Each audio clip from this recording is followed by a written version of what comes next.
You better make it, Steve. If you're going to turn and eyeball the bench, it better go. He knew it was good.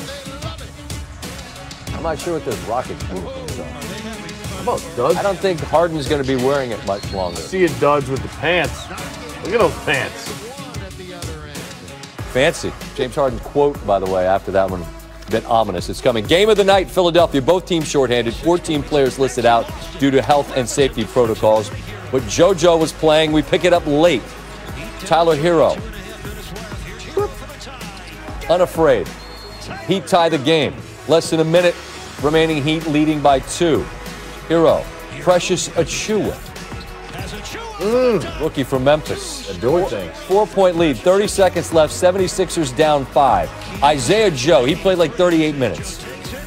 All three of these. Heat inbound the ball to Hero. Oh, stolen. Be aggressive. Make him call the foul. Danny Green, corner 3. No. Embiid. No. Green. Embiid. Wild scramble. Eventually. Carry. How do you miss the carry from Embiid? That's not continuation. It's like hit pause, go to the bathroom. The whole Heat bench know it. Everyone's like, what? 76ers get one last chance. Embiid, tie game. Clutch bucket there. We're tied at 120. In overtime, tied at 124. Embiid, Achiuwa. He's supposed to be a sophomore in college. Oh. That's going to be a tough stop. Contact from Olynyk. As Embiid gets going. Embiid's running point. He's doing, I mean, he's the guy. He hits him with the Nowitzki. 3 coming. Hero. Dakota Mathias. Oh, he fouled him. Heat now leading by 1. Other end. Move it around. Danny Green. Mathias. Oh, it's a huge 3. Sixers have the lead late. Mathias, great shooter. Significant to some. Yeah. In the room. To tie the game? No. Iguodala goes begging at the buzzer. Embiid finishes with 45 and 16. Sixers get the victory. All right, so with the college football season now complete, college basketball season is here to fill the void to some degree. Same COVID obstacles which made football difficult are impacting the NBA in a significant way in the moment. College game 2. As for the best teams, Gonzaga and Baylor clearly on another level. Villanova currently 3. They've not played since before Christmas because of COVID issues. As for a 4th team, in our meeting, I said, give me Michigan. Having watched them of late, I said I thought they were the best team in the best conference. And on Tuesday night in Ann Arbor, they looked every bit of that. I don't get a lot right, Steve, but maybe a little pat on the back. You are Big Ten Scotty. Thanks, buddy. You said it's overrated. Properly rated. Pretty deep league. Pretty deep. Isaiah Livers sets the screen. Good ball movement. This highlight's going to take a long time if we're going to show every bucket. Hunter Dickinson. He's been excellent on the offensive end. The freshman knocks it away. That leads to some offense. Livers steps into it. Bottoms. This team shoots the snot out of the ball. Watch your mouth. Mike Smith. 14-0 run to end the half. They're up 17. It gets so much worse for Scotty in this matchup of top 10 teams. Franz Wagner kicks to Brooks. 21-3 run. Livers to Smith. All 3 of these. It's a 28-3 run. Greg Gard in complete disbelief. Wisconsin's a good team. They're getting dump trucked. Wagner. 32-3 run. Oh. Livers with the miss. I love this guy's game. Sean D. Brown has a grown man's build. The Wake Forest transfer. A 36-3 run. And Wisconsin falls by, in the end, a lot less than it could have been. Do your research on the dominance of this Michigan team. They've been able to get buckets like nobody else, shooting 52% from the floor this season. That's 7th best in Division I, tops among all major conference teams.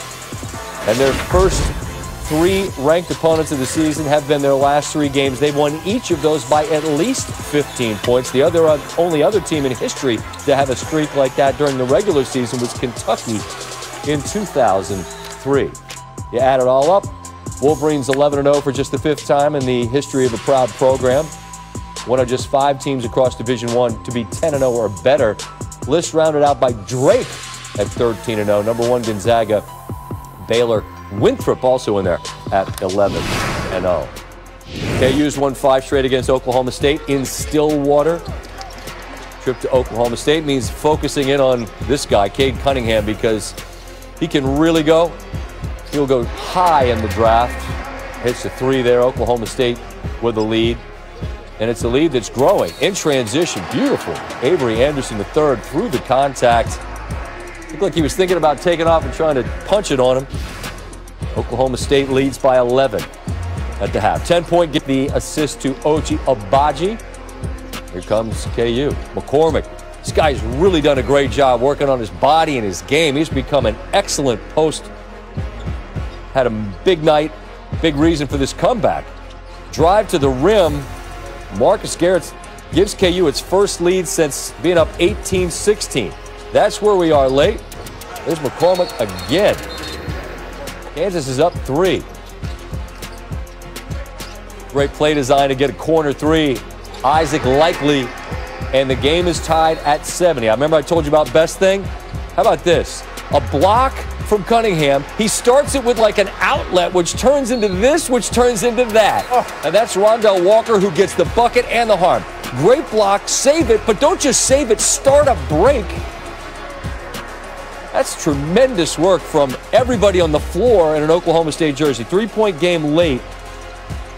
And Kansas, it took a couple of shots. One was kind of an ill-advised 3, and then, Bryce Williams showing out to end it. A little self-bounce. You ever dunk it like that, Steve? Around the over-under there. What was that, 144.5? Yeah, 145-ish. Yeah, well, whatever. Good win for Oklahoma State. Duke, shaky start to the season, but they're 3-0 in ACC play. This is ranked versus ranked. Not for long. Yeah. Virginia Tech rolling early. Tyrese Radford for the layup. Hunter Couture. Oh, beautiful hang and hit.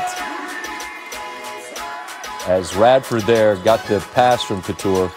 Virginia Tech shoots 63% in the first half. They lead by 12. Duke trying to hang around. Down 7. Matthew Hurt, step back. He finished with 20 and 11, 4-point game. Jeremy Roach played his high school ball locally here in D.C., but big block, and Kebe Aluma there to save it from going out of bounds and then finish it off in style. That's Justin Mutz. And Castle would have been rocking. We have folks in there, but it's still a good win for the home team by 7. Still to come, Sean McVay calls him the Terminator. What does Aaron Rodgers think of Aaron Donald preparing for the Rams and the Packers? With more games postponed this week, the NBA adds new layers of COVID protocol. Woj joins us on the impact of the season